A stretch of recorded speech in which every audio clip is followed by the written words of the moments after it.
గజం భూమి 26,000 రూపాయలతో 200 గజాల భూమి కేవలం 55 లక్షలు మాత్రమే. బెంగళూరు హైవేకి 2 నిమిషాల దూరంలో.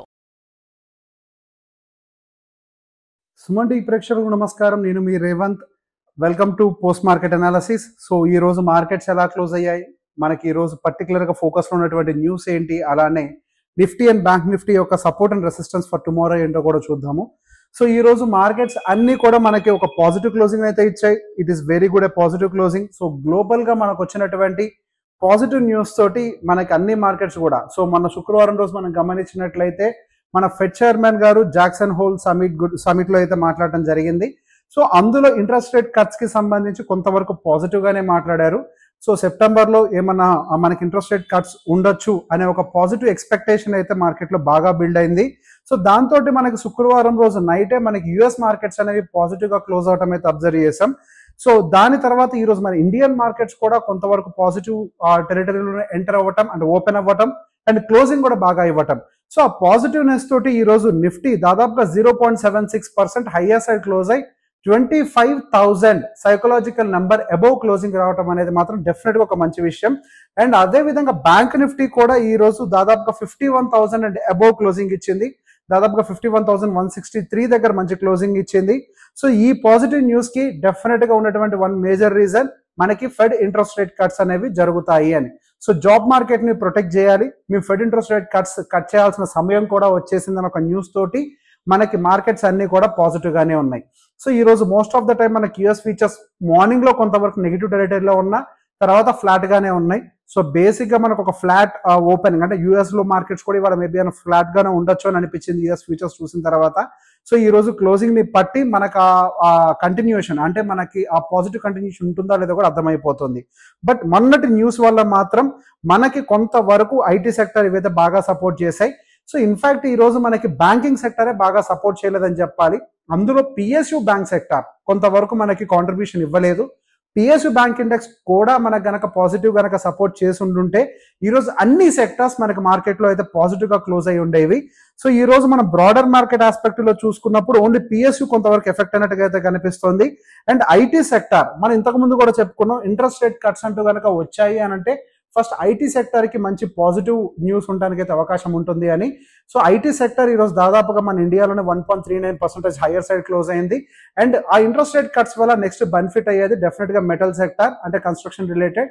సో మెటల్ సెక్టర్ మనకి ఈ రోజు దాదాపుగా 2.16% హైయర్ సైడ్ క్లోజ్ అయింది.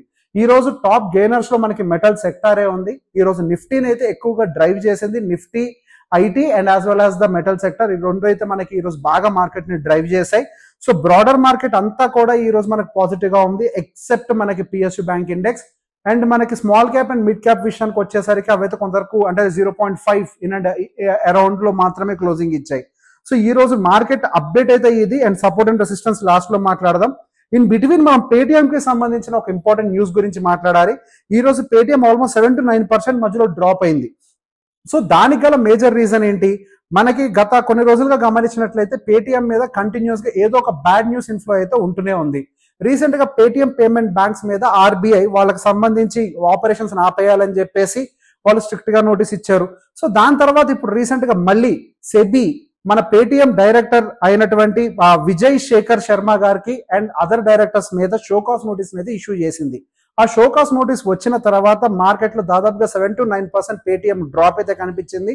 మనకి ఈరోజు మార్కెట్ అంతా వన్ సింగిల్ డైరెక్షన్ లో ర్యాలీ అవుతుంటే పేటిఎం మాత్రం రివర్స్ లో కిందకి రావడం అయితే అబ్జర్వ్ చేశాం. సో దానికి మేజర్ రీజన్ వాళ్ళు ఇచ్చినటువంటి సో సెబీ రిపోర్ట్ ప్రకారం మనం గమనిస్తుంది ఏంటి అని అంటే regarding it is IPO breaches అని చెప్పేసి. సో మనకు నోటీస్ లో మెయిన్ గా ఇంపార్టెంట్ గా గమనించినటువంటి విషయం ఏంటి అని అంటే non complains with the promoter classification norms initiate. So it is basically initiated after the inputs of the RBI on PPB, అంటే పేటిఎం పేమెంట్ బ్యాంక్స్ కి సంబంధించి ఏవైతే డిస్ప్యూట్స్ ఇంతకు ముందు రేజ్ అయ్యాయో వాటికి అనుకూలంగా ఇన్పుట్స్ ని బేస్ చేసుకునే SEBI non compliances with the promoter classification norms అన్న పేరుతో ఒక షోకాస్ నోటీస్ అయితే పేటిఎం డైరెక్టర్స్ కి అయితే ఇష్యూ చేయడం జరిగింది. ఆ తర్వాత పేటిఎం లో ఒక హ్యూజ్ ఫాల్ అయితే గమనించాం. అండ్ దాని తర్వాత ఈ రోజు ఒక మేజర్ ఇంపార్టెంట్ అప్డేట్ నేను గమనించింది ఏంటి అంటే ఇండియన్ జీడిపి ఫోర్కాస్ట్ కొంతవరకు కట్ డౌన్ చేయడం జరిగింది. సో ప్రీవియస్ క్వార్టర్ లో మనం గమనించినట్లయితే ఇండియన్ జీడిపి దాదాపుగా 7.8% గా అయితే చూసాం. సో గోయింగ్ ఫర్దర్ మన Indian GDP year financial year లో కూడా మనం 7.2 యావరేజ్ గా మెయింటైన్ చేస్తామనేది ఆర్బీఐ గైడ్ లైన్స్ ఉంది. సో మనం ఈ రోజు గమనించినటువంటి ఫోర్కాస్ట్ ప్రకారం దాదాపుగా 50+ ఎకానమిస్ట్ సర్వే ప్రకారం మన ఇండియన్ జీడిపి 69% గా మాత్రమే ఉండొచ్చు. 6.9% గా మాత్రమే ఉండొచ్చు అనే అప్డేట్ అయితే గమనిస్తున్నాం.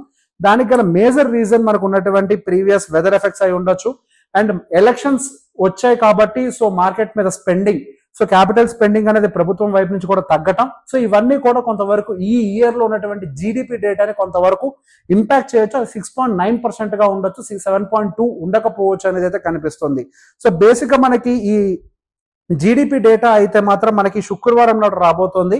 సో ఈ శుక్రవారం నాడు రాబోతున్నటువంటి జీడిపి డేటా మనం కొంచెం కీన్ గానే గమనించాలి. సో ఇప్పుడున్నటువంటి ఫోర్కాస్ట్ ప్రకారం కనుక జీడిపి కనుక లోవర్ సైడ్ వస్తే కొంతవరకు సెంటిమెంట్ ఎఫెక్ట్ అవడానికి కూడా అవకాశం ఉంది. గత కొన్నాళ్ళుగా మన ఇండియన్ మార్కెట్స్ ర్యాలీ అవ్వడానికి అయితే ఒక మంచి రీజన్ మన ఇండియన్ జీడిపి నెంబర్స్ బాగా రావటం, మన ఫోర్కాస్ట్ అంటే మన ఇండియన్ ఎకానమీ స్ట్రాంగ్ గా బూస్ట్ అవుతుందన్న ఒక ఫోర్కాస్ట్ తోటే మనం ఇంతగనంగా ర్యాలీని చూసాం.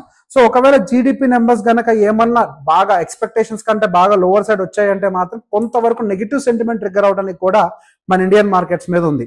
అండ్ దాని తర్వాత ఫైనల్ గా ఈ రోజు మనం నిఫ్టీ అండ్ బ్యాంక్ నిఫ్టీకి సంబంధించిన సపోర్ట్ అండ్ రెసిస్టెన్స్ గురించి చూద్దాం. అంటే రేపటికి సంబంధించిన సపోర్ట్ అండ్ రెసిస్టెన్స్.